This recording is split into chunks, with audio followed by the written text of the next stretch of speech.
parasympathetic and sympathetic, then the term relates to the anti-nervous system and the clinical correlates.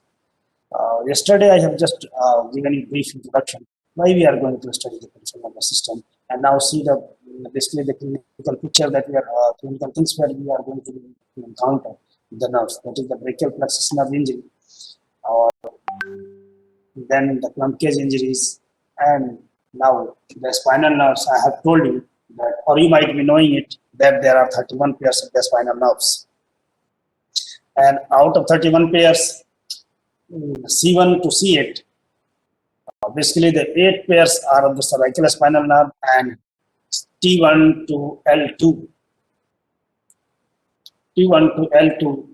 are the basically 12 thoracic nerve, and L1 to L5 the spinal lumbar nerve, and the S1 to S5 and the coccygeal, they are the sacral and coccygeal spinal nerves. Now we have to know the anatomy of the spinal nerve, how the spinal nerve is being formed.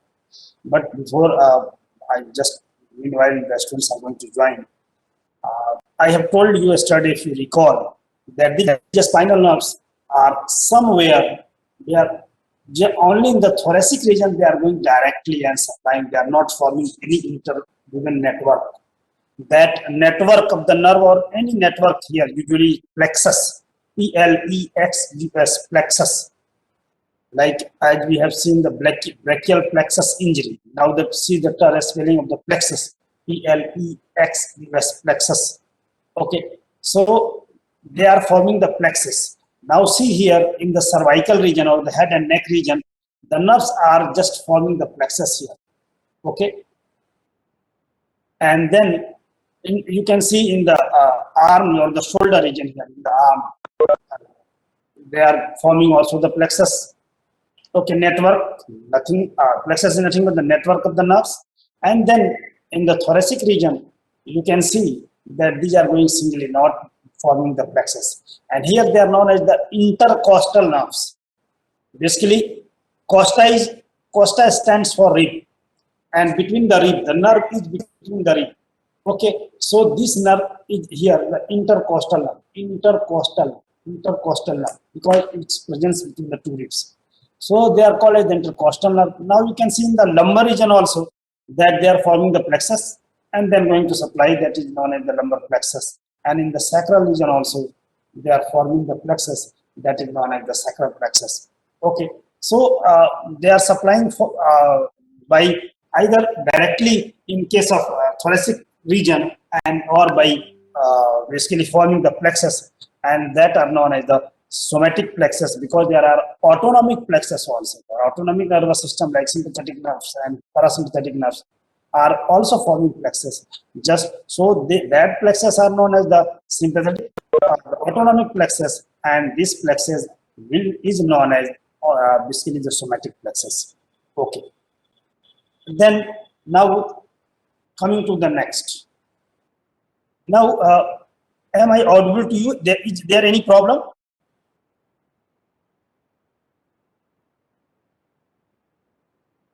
Anyone? Abdul Samad?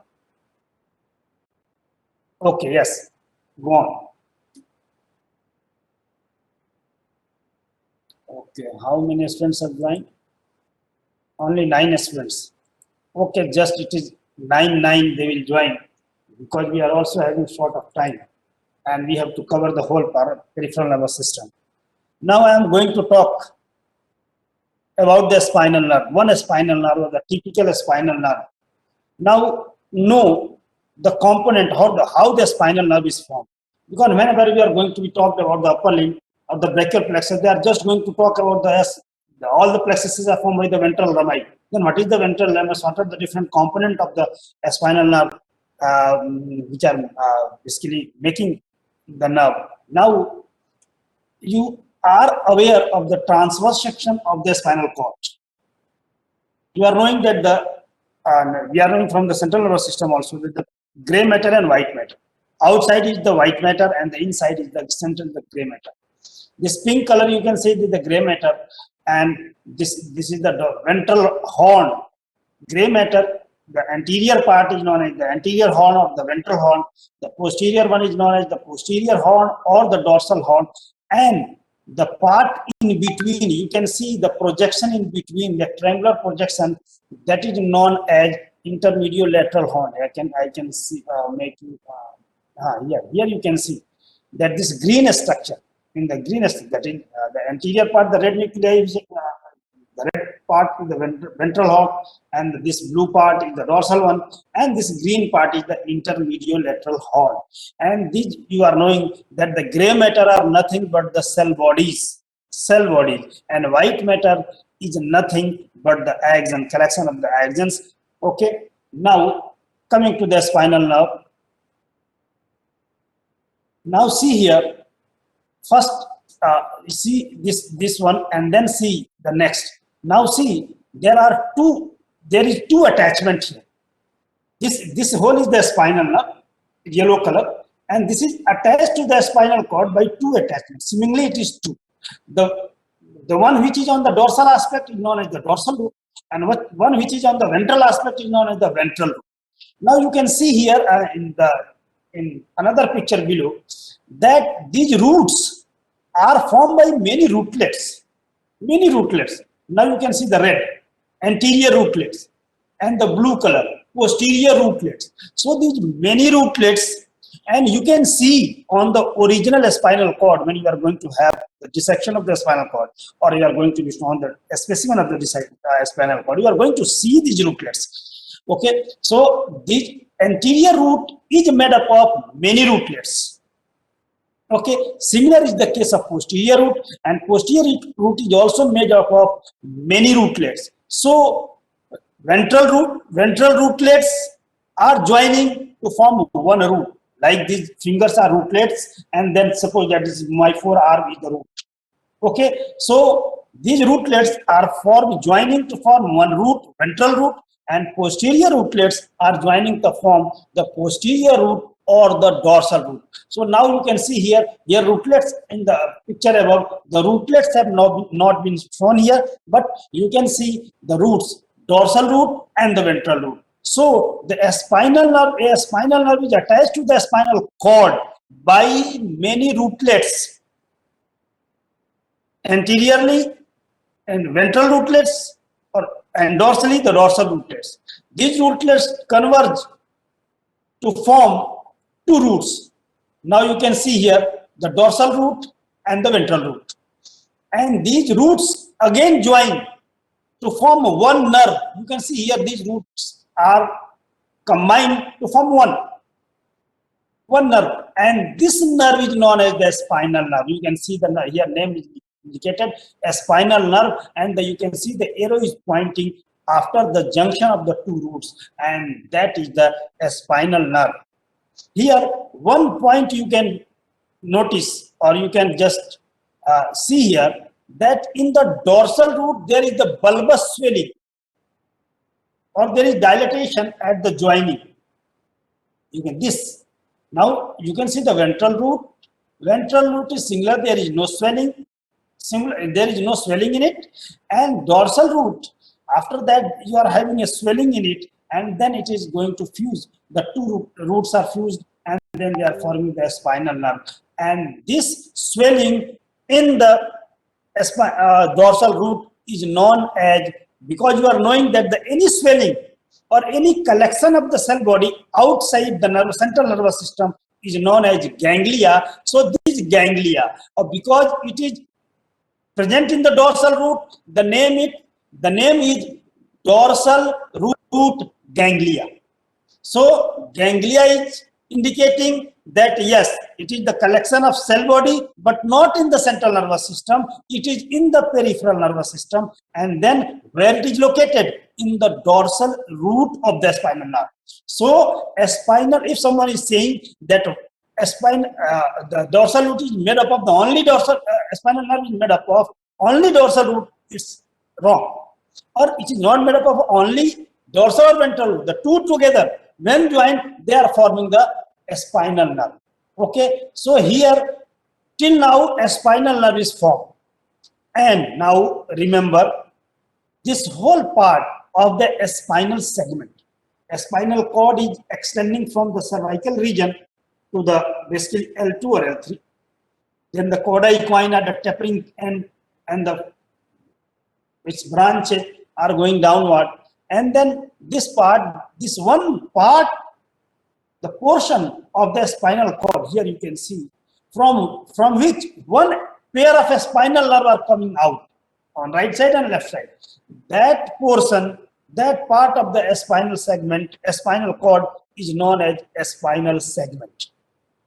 So one spinal nerve is taking its origin, one pair of a spinal nerve is taking its origin from one spinal segment. So because there are 31 pairs of spinal nerve, corresponding there will be 31 spinal segment. So till now we have reached to the spinal nerve.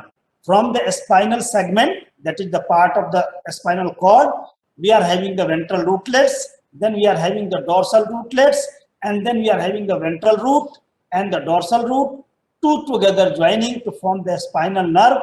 In the dorsal root, we are having the swelling, and that swelling is because of the collection of the cell bodies there, that is known as the ganglia, and because it is present in the dorsal root, this is known as dorsal root ganglia. So here, till now, we have reached the spinal nerve. Students, any confusion till the spinal nerve? Anyone? जल्दी से बोल दो बेटा. Anyone? Give me response.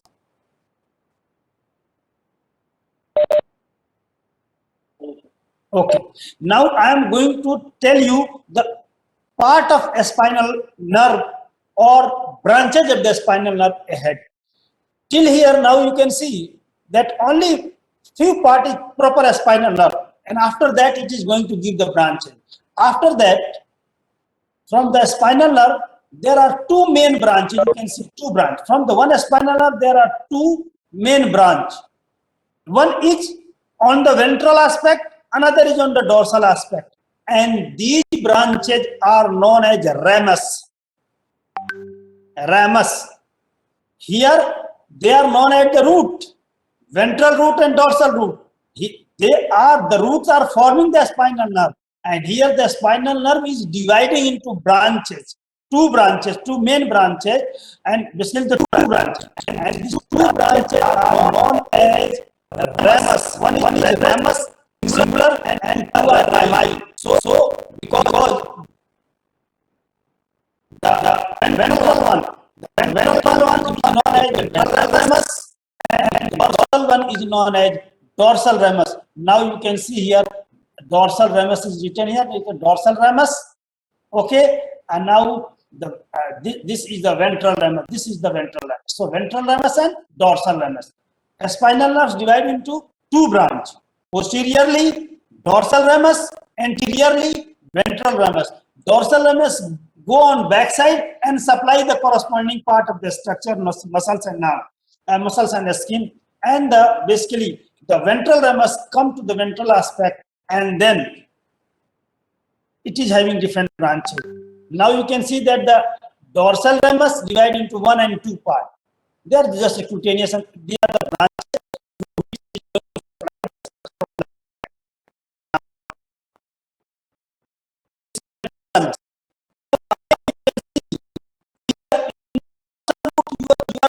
You can see the swelling. That is the dorsal ganglia. Here you can see in the ventral ramus, not the root, not the ventral root, in the ventral ramus. This swelling, you can see this is another ganglia, that is sympathetic ganglia. This is sympathetic ganglia, and this sympathetic ganglia is attached to the ventral ramus by two branches. You can see loop-like a structure, or you can see that just like this. I am just holding the pen, means two branches, by two fingers. The two fingers are forming the two branches. This and one. This is the one. And this my hand is just bulbous swelling. The sympathetic. This pen is representing the ventral ramus, and the two fingers are representing the two branches with which it is attached to the ventral ramus, and this swelling, the fist, is representing the sympathetic ganglia. Any confusion regarding this?